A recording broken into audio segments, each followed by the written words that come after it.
and you need to just give him up? Well, obviously, Trevor's story is extremely serious, and it looks at this point like there's some real potential danger. All the people that were supposed to be trying to help him, all the professionals, finally said there is no help for him. Give him up to the state, lock him up. He's going to be a mess all of his life. But you know what? Somebody was praying, and God was hearing.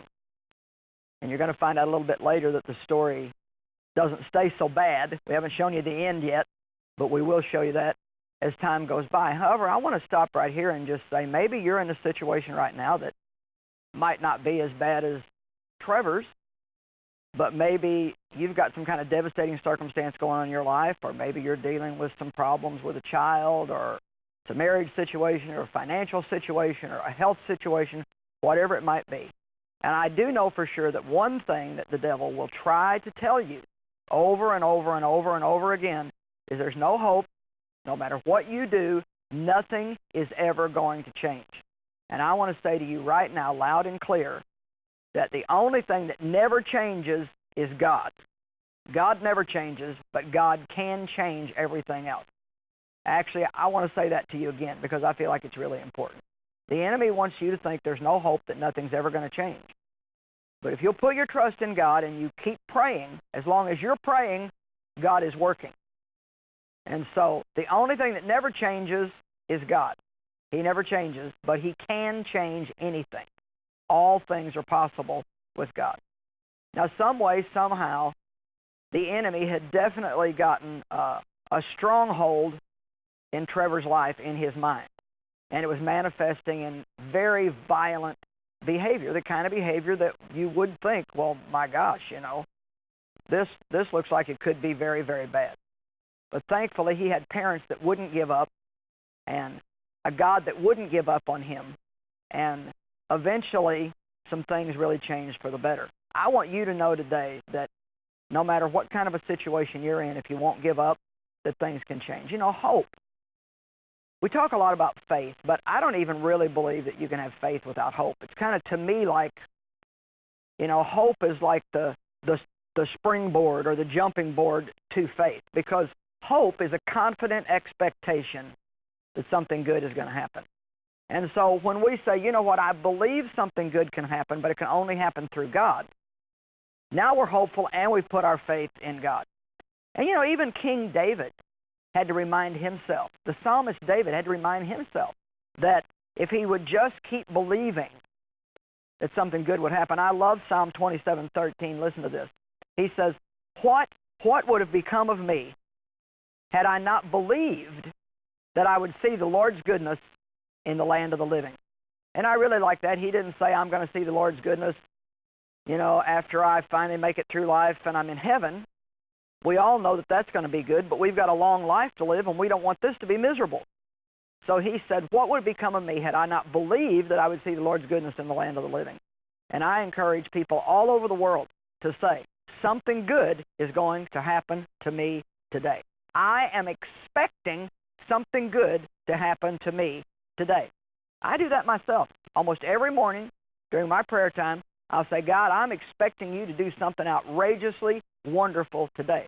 Because you see, if you don't aggressively expect God to do something good, if you don't purposely think those kind of thoughts, then the enemy is going to dump some kind of negative, hopeless thinking in your mind, and you're going to begin to think just exactly the way that the enemy wants you to think. I also always love to think about Abraham, who had a promise from God, and he waited 20 years. 20 years. 20 years. Not a couple of weeks. 20 years before that promise came to pass.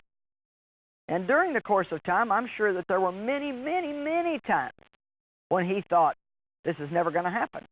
But I love what the Bible says in Romans chapter 4 about this situation. It says, Abraham, human reason for hope being gone, hoped on in faith, that he would become the father of many nations. God had promised him a child. And yet, he was an old man, like close to 100, and his wife was an old woman. She was past childbearing years. How was he going to have a child? No way except God. And it says all human reason for hope being gone, he hoped on in faith. And it says no doubt or unbelief made him waver concerning the promise of God.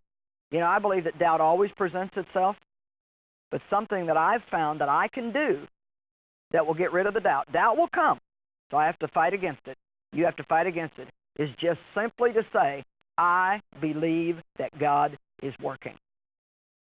No matter what it looks like, you say that out loud right now. I believe that God is working. And if you'll do that, I believe that you will see change. Now it's time for us to see more of Trevor's story.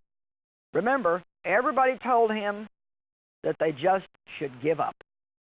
If anger and confusion best describes Trevor Carr's early childhood, desolation and despondency characterize his teenage years. I had no direction.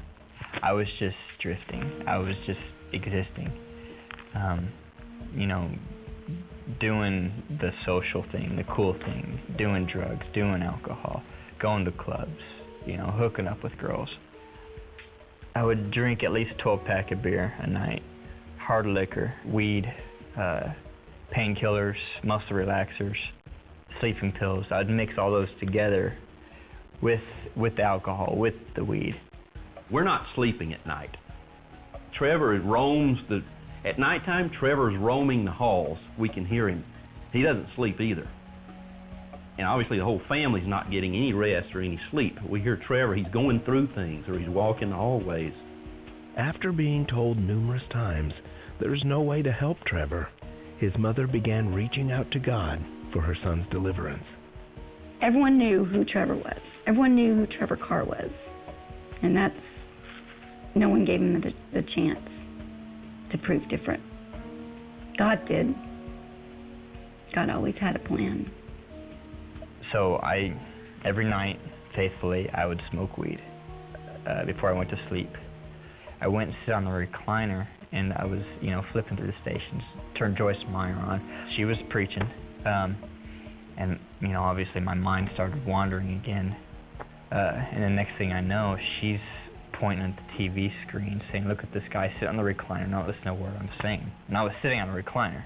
When she said that, obviously my ears perked up, and I'm like, okay, what's going on here? So I freaked out, man, and I got up out of the recliner, because, I put down the thing. I'm like, okay, this woman's talking to me through the TV. I'm freaking out. I got some real bad weed. And so I went back to my mom. I ran back there. I don't think I was just walking. I ran. I'm like, Mom, I need to talk to you. I'm freaking out. Because she's talking to me, she was talking directly to me, and I'm like, what are you talking about? And he's like, Joyce Meyer, the lady you always watch, she's the one, she's like the devil, she's telling me things that I don't want to hear, and I'm listening, and I'm like going, Trevor, that is the word. That is what you need, is to see the light. And Joyce, this is the moment. You got to turn your life around. It's up to you. And it was an amazing, amazing moment, because he did change his life.